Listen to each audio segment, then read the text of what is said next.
Uriah Robertson. Levi Richardson. Welcome to the Beginning of Wisdom podcast. Nice.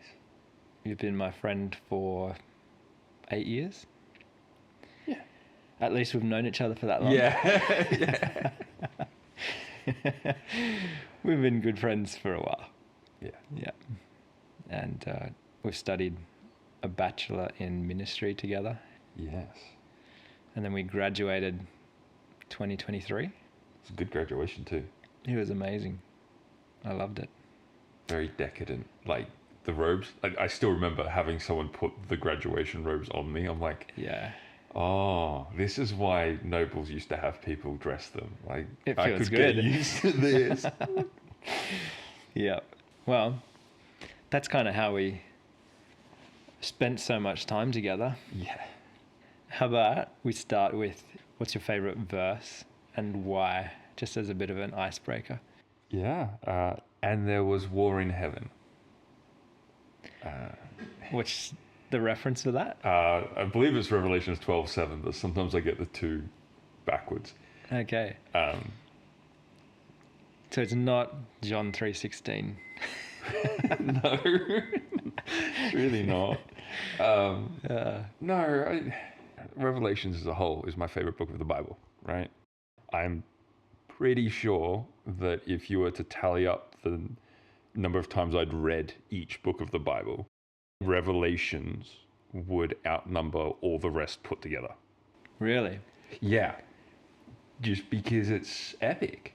Like, there was war in heaven. You have the archangel Michael with the dragon, and they're going at it hammer and tongs. And you have the seals on the scroll, the trumpets being sounded. You have heaven falling silent for half an hour out of nowhere.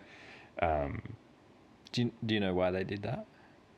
Why it fell silent? Yeah. It's something I don't remember. I was actually going to go back and reread it this weekend to find which bit it is, but they do something. It's like one of the seals or something, I think. And then in the after of that, everyone just goes silent. And it's like, what happened that made everyone zip it, right? This is the same book that has people perpetually worshipping God in the throne room and worthy is the Lamb, worthy is the Lamb.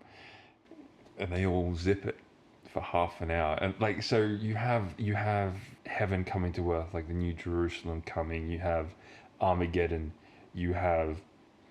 but you also have the letters to the churches, which is still very... It's like a regular epistle almost at that point. Yes, but it's condensed, so it's like really high caliber. I like this, I don't like this. Sort yourselves out, or else if you do a good job, I'll do this. And you have the two prophets. You have... Which two prophets are they? Does it name them? There's an argument. Okay. They're not named as far as I'm aware. Right. So it's not Moses and Elijah? Well... Possibly? Possibly. But also possibly Enoch and Elijah. Because Enoch and Elijah are the guys who skipped out on dying. And Moses was buried somewhere mysteriously, but still died. Yeah, and, apparently there was a little bit of a squabble over Moses' body. And Moses does show up at the Transfiguration. Is that mentioned in Jude? The argument over Moses' body? Yeah. Yeah. And so you have all of that, and it's the most Old Testament part of the New Testament. I'm not usually one to do that, but New Testament is largely like theological discussion, right? Of, love is good, greed is bad, don't fall into lust, circumcision isn't needed for non-Jews to become Christians. And then, like, once you get out of the Gospel and Acts, right? And then you have all this discussion. And then you get to Revelations and suddenly things start happening again. It's, one of my favorite books of the Old Testament is Chronicles. Not because of the genealogies. The genealogies are... Now, I have seen some stuff, like I have come to a revelation about some things in genealogies, and I've heard a lot about the other stuff there. It's bonkers. If you have if God puts that on you, go read it because it's amazing, right? But most of it is just this person begat that person, begat that person, begat that person, begat this person with too many names, right? Like, Either it goes that way or it goes the opposite. yeah, The son of, the son of, yes, the son of. right. And then in the middle of all that, oh, by the way, David's mighty men, he selected them. This guy killed 300 people over a veggie patch. This guy killed 700 people on his own. This guy picked up a spear the size of a weaver's beam and ran a bunch of people through. In one big skewer, wasn't Right? it? Yeah. Yeah. And so you have, it's like, what am I reading right now? I thought I was in like the dusty old history tombs, and then you have people dying with and fighting with absurd.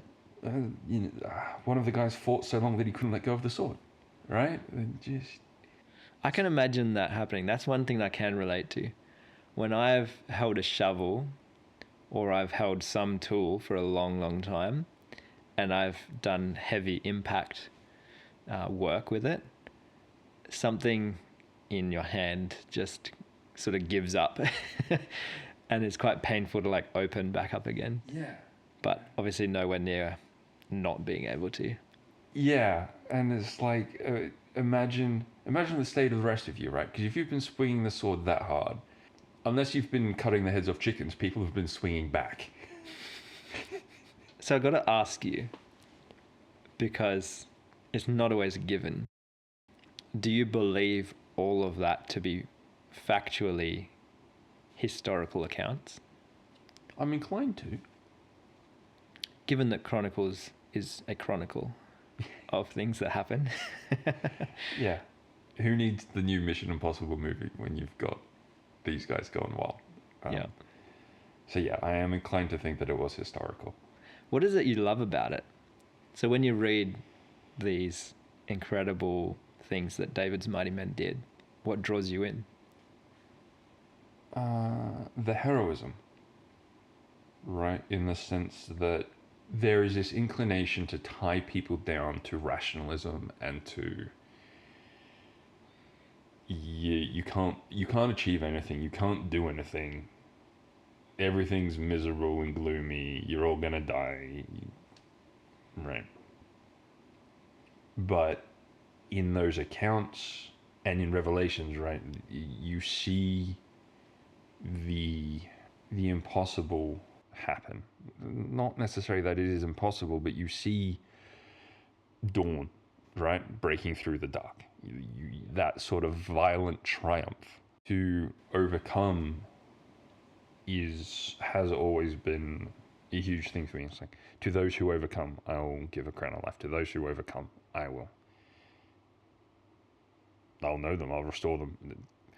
To those who overcome, they overcame him, the accuser, by the blood of the Lamb and the word of the testimony. That like follows just after, and there was war in heaven, right? Like devil gets kicked out, he gets sent to earth, he comes after God's people.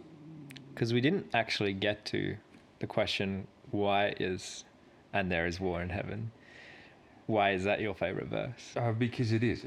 Because there is war, right? Like physical, spiritual, emotional, existential. And I suspect God preemptively kind of... So I started reading Revelations at 10 years old, right? It was just out of nowhere. I just went, I'm going to go read this book. Yeah. I mean, I'd grown up around Left Behind and all that kind of stuff, so I knew of it. Left Behind being like on the rapture.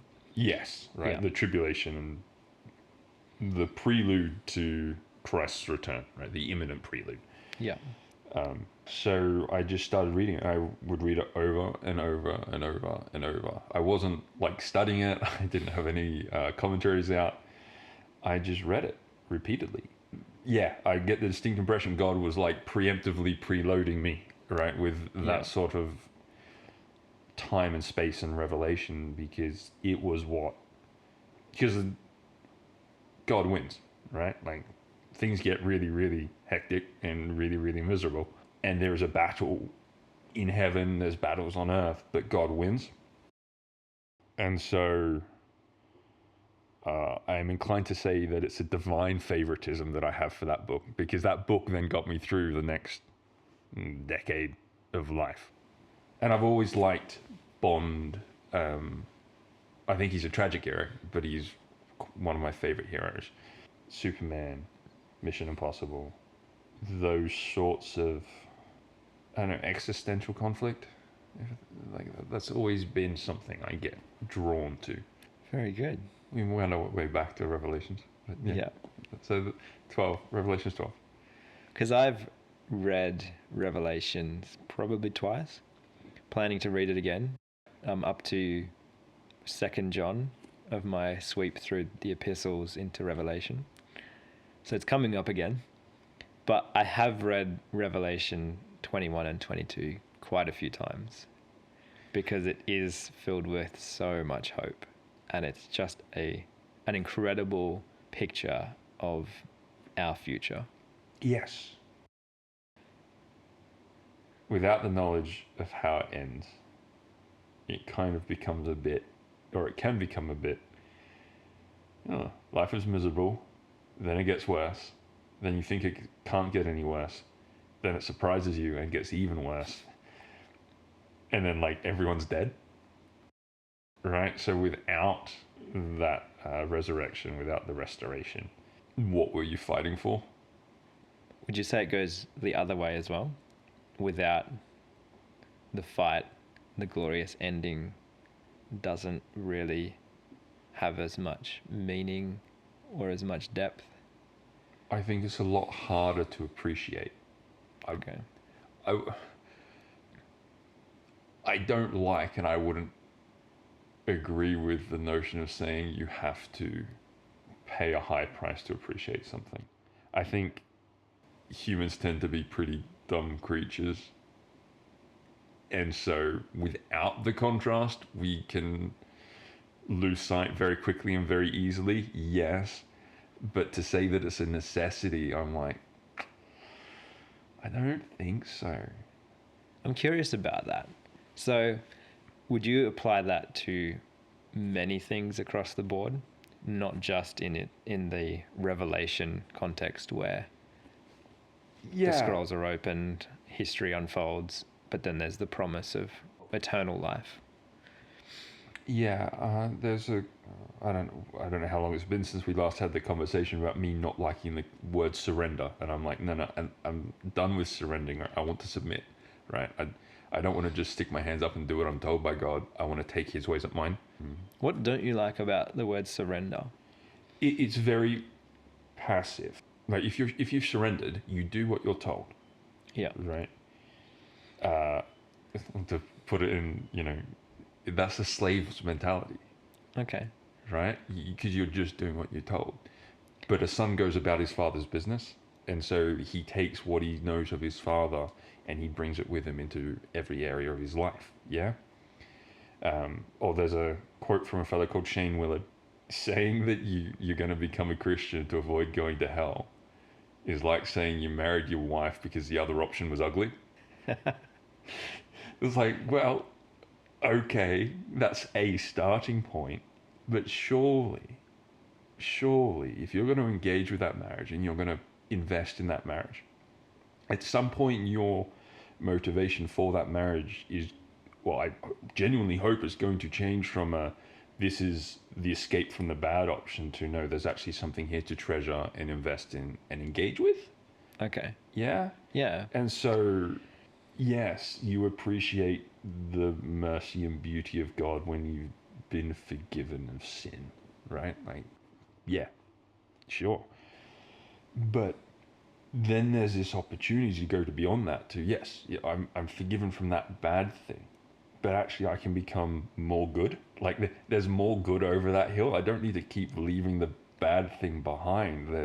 There's more of God to get to know. He's got another depth of His love, of how cool He is and how planned He is, right? He's not just, I wasn't ready for this thing. Quick, let's come up with a solution. He's like, no. I've prepared that sunset for you. Every one of our days is in His book. So surely we can stop trying to avoid bad days and start looking forward to good days, and like that sort Yeah. of proactive. No, I'm part of this relationship. I have been accepted by God, and I love Him. And so, because I love Him, I'm going to get to know Him more. Like that sort of change in internal perspective of there's this opportunity to go deeper and greater and truer and fuller. And Because if you use, I'm just thinking more on the surrender versus submission. In the context of war, surrender simply means I acknowledge that if I keep fighting, I'm going to be annihilated. So I will surrender to the more powerful side, because otherwise my options are I become extinct. It's not saying I'm going to enjoy it. It's not saying I would if I had a different option. Whereas submission is I acknowledge that there's something good about what I want to come under, what I want to obey or follow. yeah, and I'm going to contribute. I'm going to assist. I'm going to go the extra mile. That if I get told, go do this, and I see some rubbish obstructing the way, I'm going to clear the rubbish because I believe in this and I'm contributing to this, not because I have to do it or my head's going to get blown off. It reminds me of John chapter 16, maybe 15, where Jesus says, "No longer do I call you slaves, because the slave doesn't know what his master's up to, but I call you friends because I have shared all that I know with you." Yeah, very much so. And so friendship with God, submission at the same time, but ultimately a partnership with Him. Isn't that just, even just thinking about that, isn't that such a more fulfilling and beautiful way of approaching life? Yeah. How have you gone about doing that, living that out? Because I could imagine, I like to use myself maybe 8 years ago as a sincere Christian, someone who loved God, someone who desperately wanted to follow Him, and someone who was even giving journaling a go because I'd heard that that was a really good idea. Doing all these different practices that I had heard people talk about in good, positive terms, but I was still finding it really hard to grasp the peace and the freedom and the joy of friendship with God because of where I'd come from.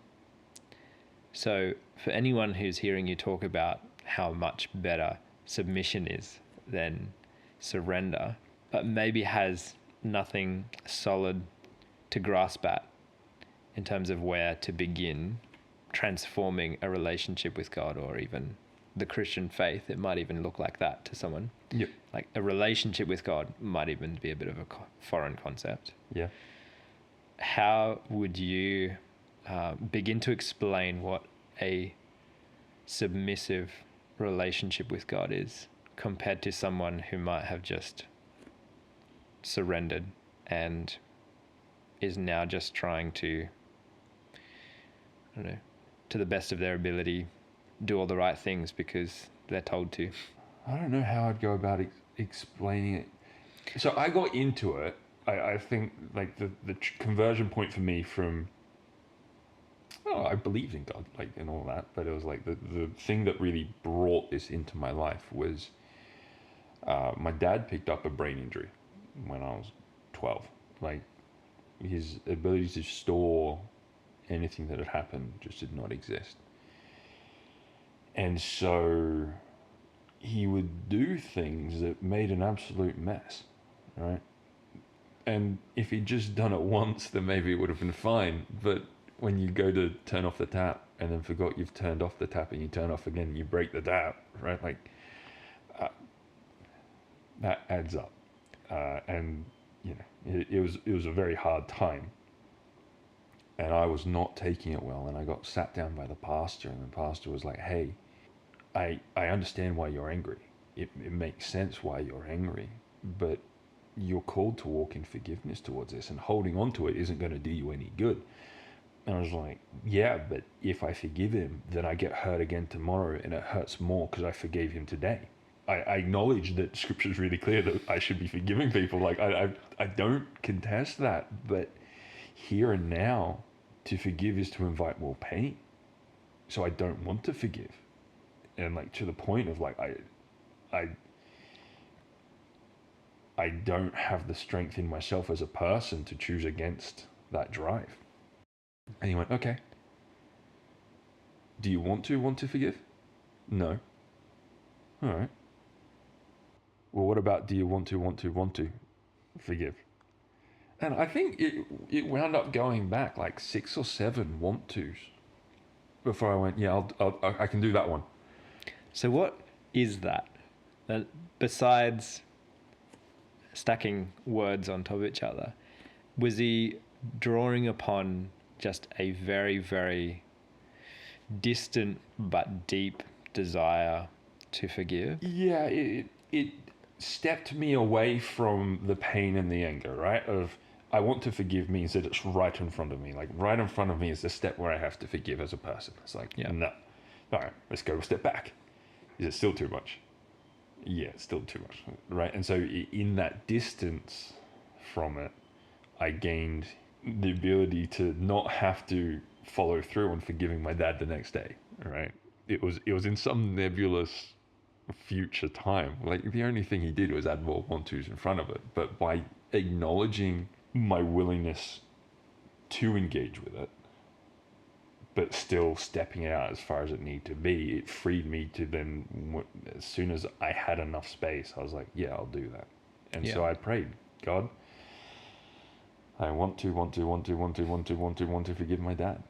That took several years to really come full.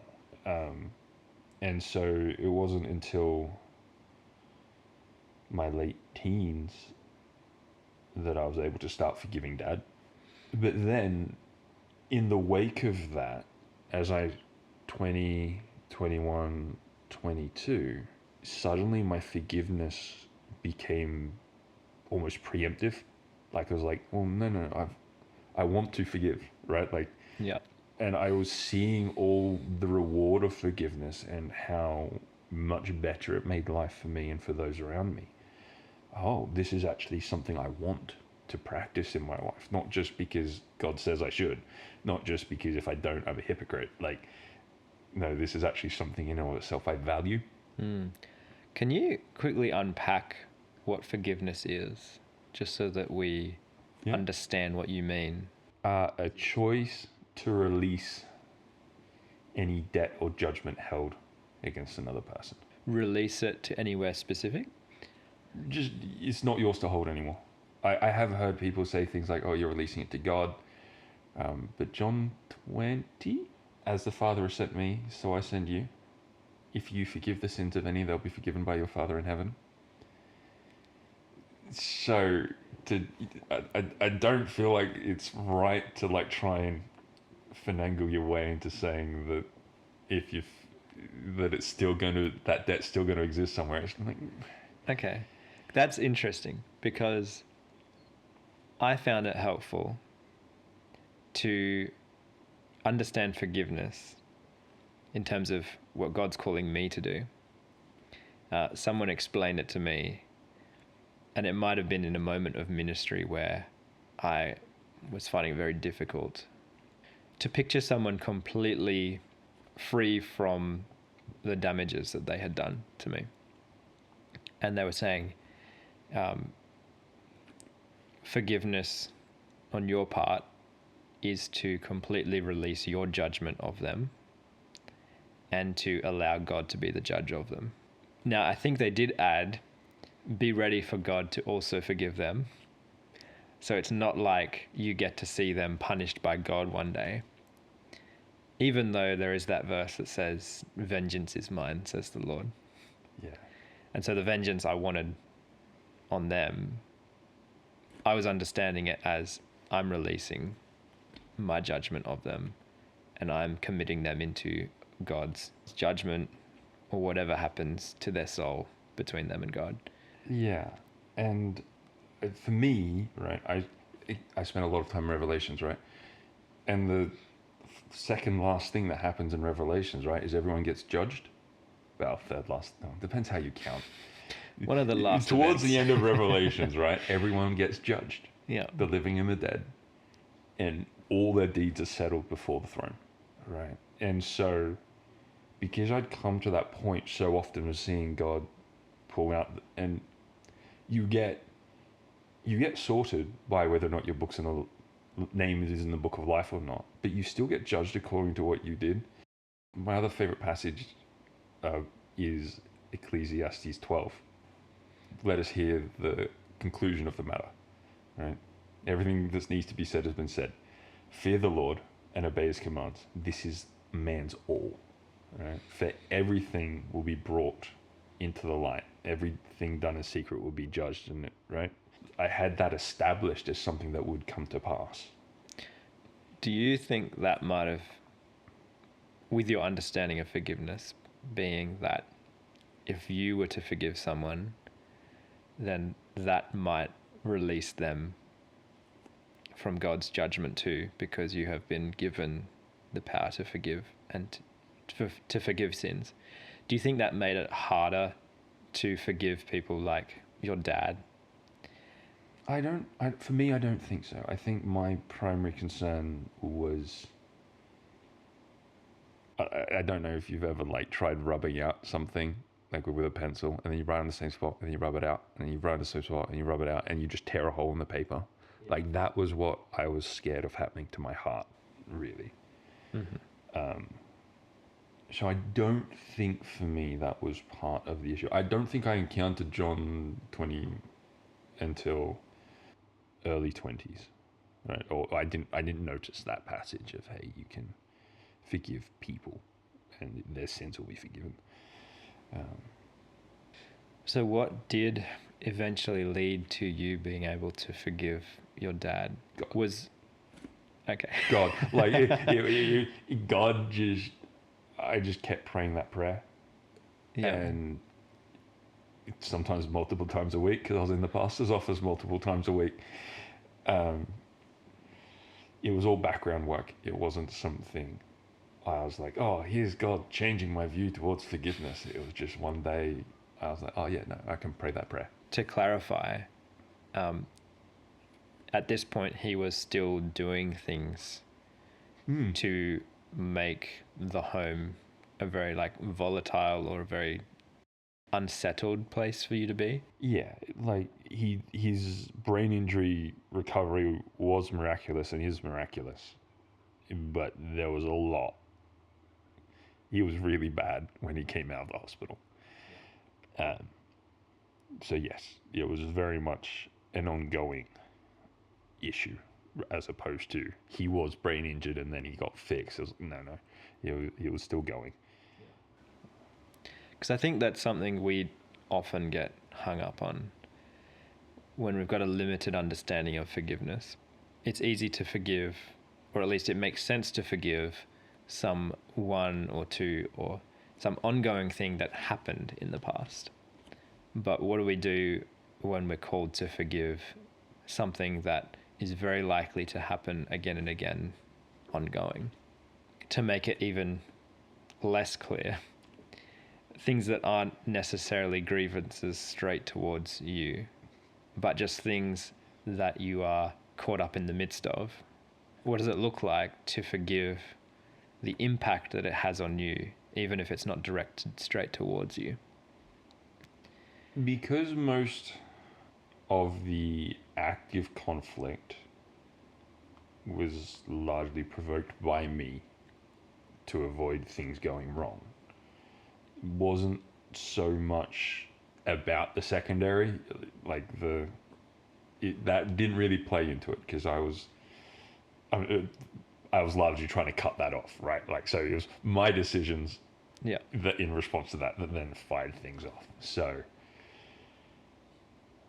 yeah.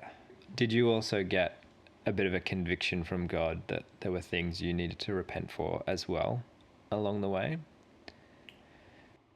the main thing that I had to repent of and straighten out in myself was taking responsibility, right? Of I wasn't the man of the house. I wasn't. Yes, I had to cover a lot because Dad was taken out, but I didn't need to stress about my younger siblings. I didn't need to stress about Mum.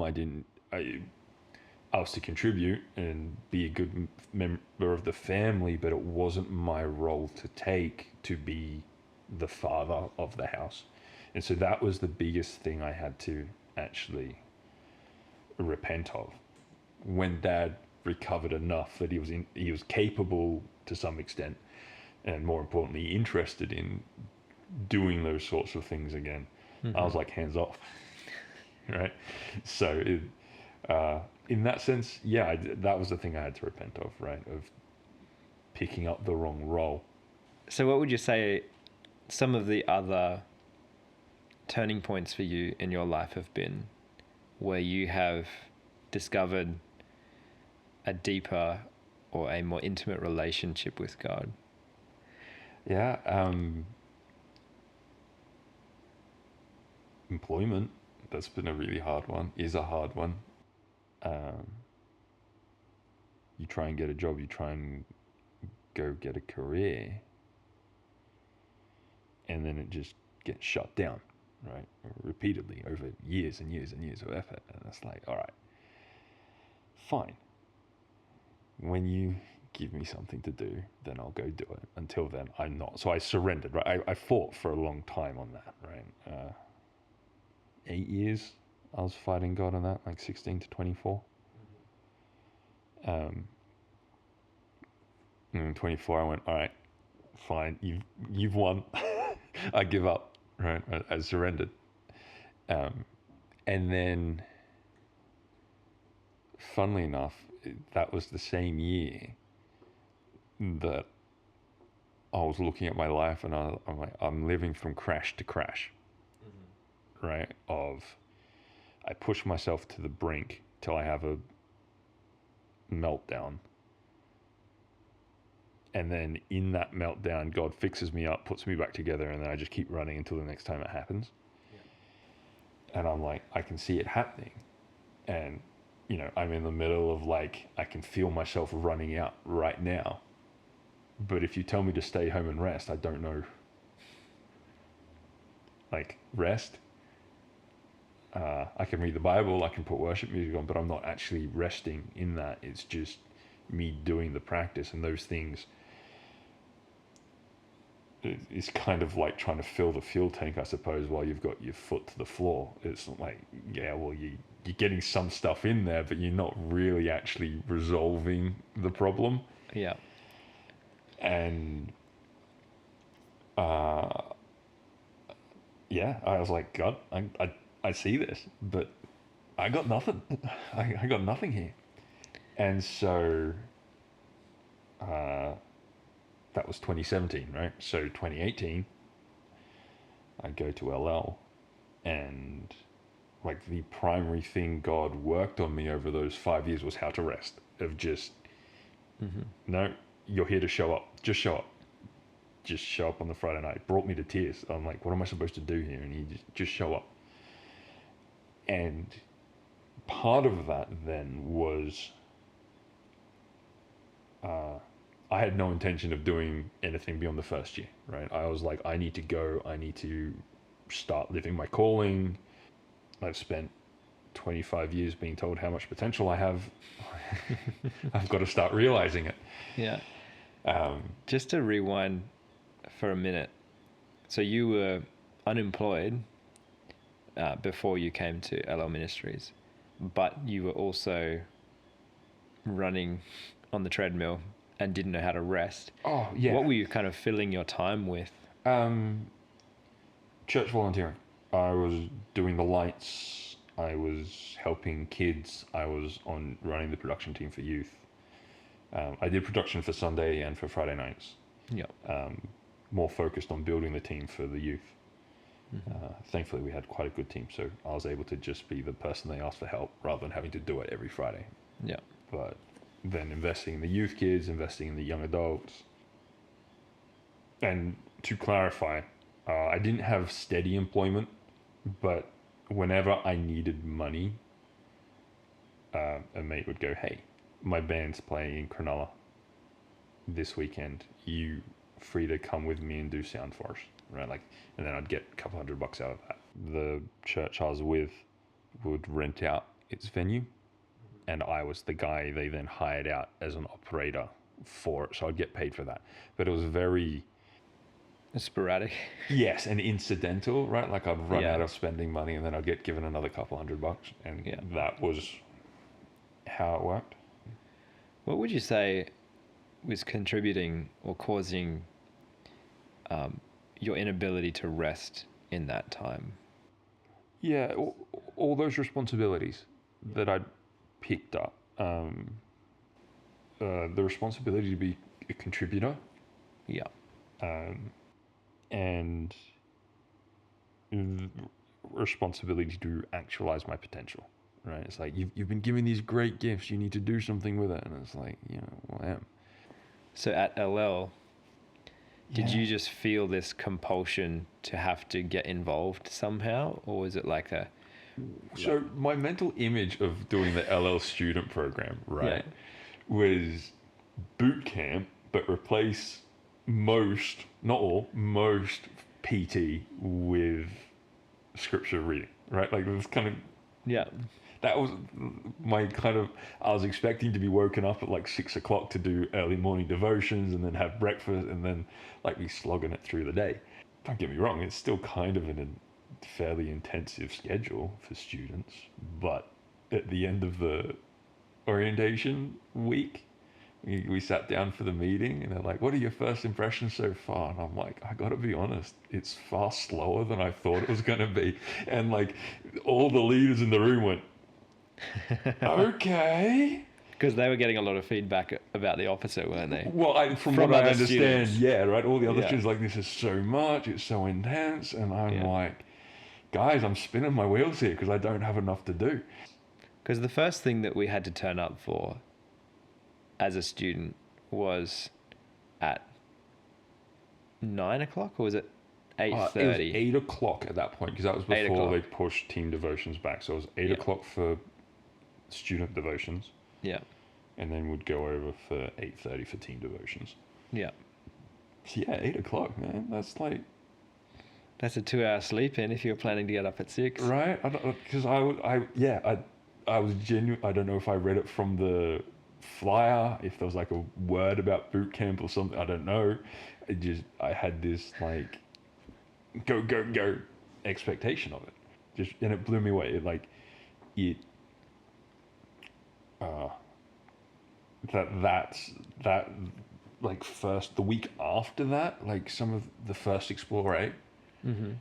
I was doing circles up at the car park after the Friday night session going, "God, what do I do? What do I do?" And every time it just show up, show up, show up, show up, show up. And because I was like, surely I'm supposed to be doing something more. It wasn't like I had a concrete idea of what more was supposed to actually be. It was just, I'm supposed to be doing more and I'm not.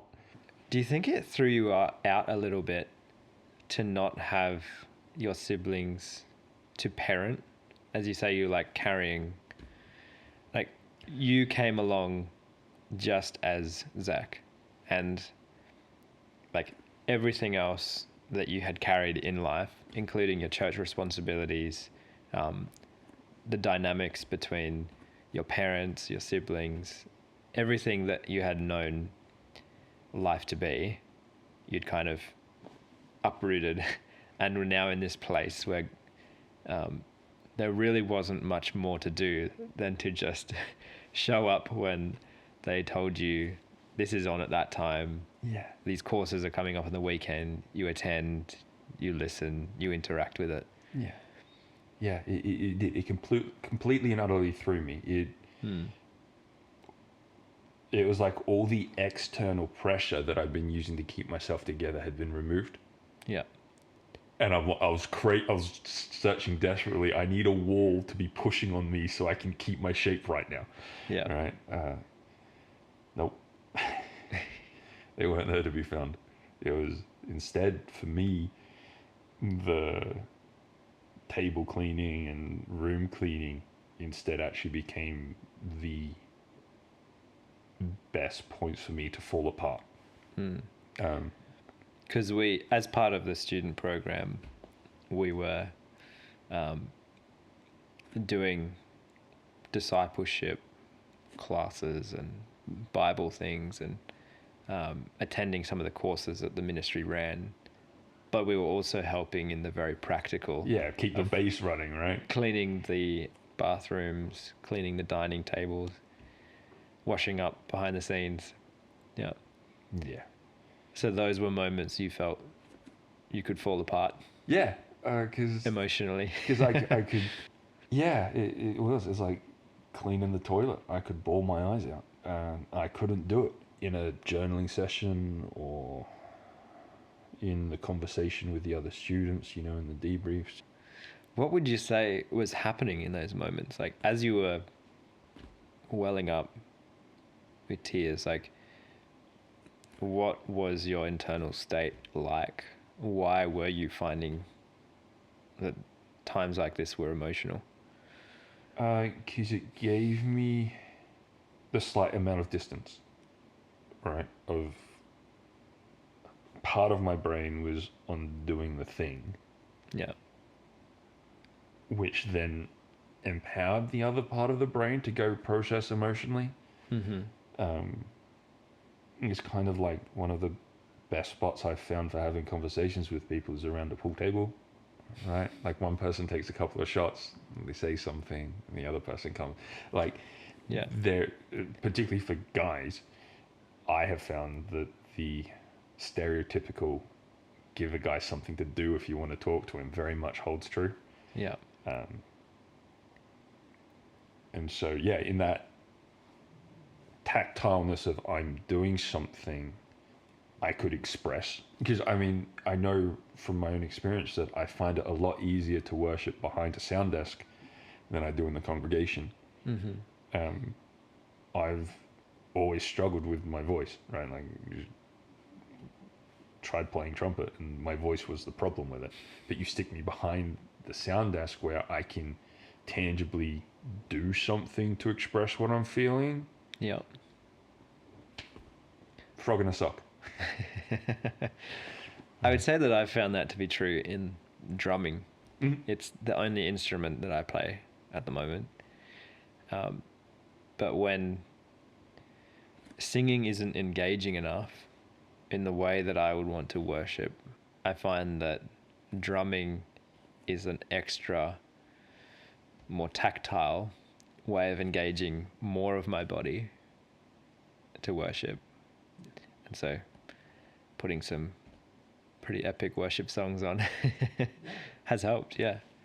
I feel more engaged in pouring out my heart or receiving and sitting in the love of God. I'm sure people have done studies on it, but I know that it does work for me, of giving me something. Same way I like to walk when I think on something, right? To take the time to sort out my internal world.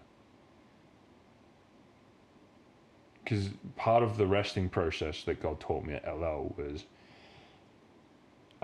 take a cup of tea and just go sit down and drink the cup of tea. Yeah. And that's it. Like no pondering, no talking, no walking. You sit and you drink. And I don't like having my tongue burnt, so it takes me a while to drink a fresh cup of tea, right? Yeah. It'd be like 10 minutes of me just sitting in one spot, just drinking the tea. But if I tried to do that while I had a Bible passage that I was really interested in going around my head, it was like, I don't know. If I knew I was going for a walk later, then I could put it aside. And if I didn't know I was going for a walk later, I'd walk first, and then I'd be able to just go and sit and stop because I was like settled. And as I've gotten better at it, that's been less required, but it's still incredibly productive, right? Like to have had sorted out my internal thoughts and spent time with them. It makes it much easier to go, okay, internal thoughts can shut up now. I'm just going to sit with God for 5 minutes Yeah. or 10 minutes. Would you often hear him speak or sense him impressing upon your heart, or was it blank space in the sense that nothing was really going on as you just sat with your tea? Yeah, it was much more just blank space with company, right? Just I was sitting and God was with me, and that was it. And actually, the most important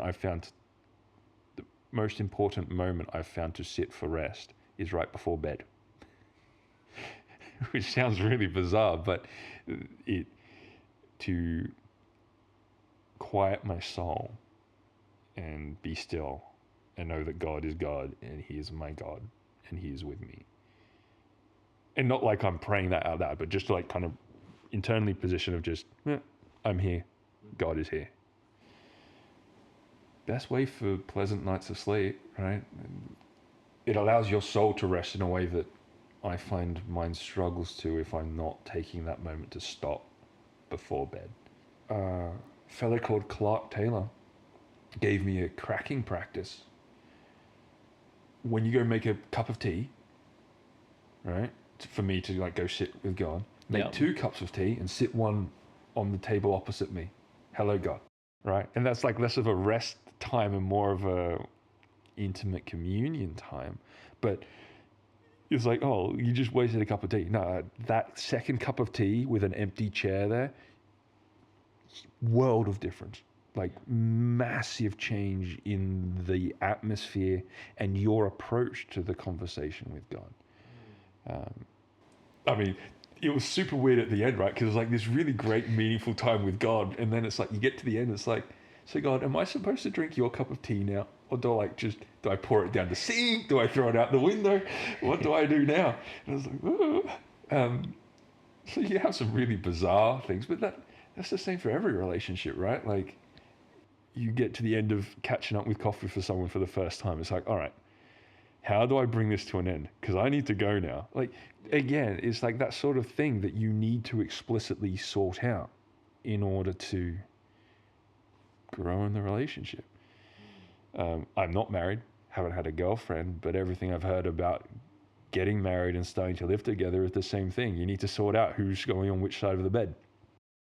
What drawer are the socks going in? Where's the dirty washing going? Like all these really bizarre little things. And in that smallness, you grow the relationship. Even if it's something about, okay, what are we putting the cutlery in the drawer? It's funny that, because, I mean, going into the small detail, like, I am married, and those details, when they get ignored, the relationship does suffer for it. And I learned so much about Brooke. One thing that stands out is that she wanted multiple sets of linen and multiple sets of towels so that when guests come, there's a spare change for them. When we've got things in the washing machine, there's another one available. And I was thinking, like, do we really need another? Isn't one enough, or maybe 2, one for a spare? But those sort of things ended up making our new house feel more like a home, because I kind of took it for granted how much my own parents stocked the house full of these little extra things, and it didn't feel bare, and it didn't feel like we were just getting by with the absolute essentials. But the process of getting them was like pushing against something in me that went like, this is just materialistic, we don't need another one, like what's the motivation behind it? But then when Brooke insisted and we have them, I was like, wow, these are the sort of things, to an extent, these are the things that make this place feel like a home. Yeah. Because we can generously offer the extra things. Yeah. It's like this small thing not only then built the relationship between you and Brooke, but it empowered you to like support others from the strength of that relationship. That's right. Yeah. That might just be a principle for the way that God would have us relate to Him, so that we have something to offer others. Yeah. Yeah. You know what this is the perfect segue into now, right? What? This is Trinity. Right? Because Yeah. it's the ministry of reconciliation, right? That Christ came to reconcile the world to God, that we may be one with Him. And then it is from that oneness with Him that we are then entrusted with the ministry of reconciliation to bring people into it. But it starts from the love of the Father, the Son, and Holy Spirit. That is the origin point for Christ's ministry, for the creation of the world, right? Like, for God so loved His Son that He sent. We've hit John 3:16, right? But it's from that love that Christianity exists, right? The strength of their relationship is what we get to be blessed in and grown into, and Yeah. right. Well, let's take a break, Yeah, and then afterwards, let's go into things like the Trinity. sounds good. All right.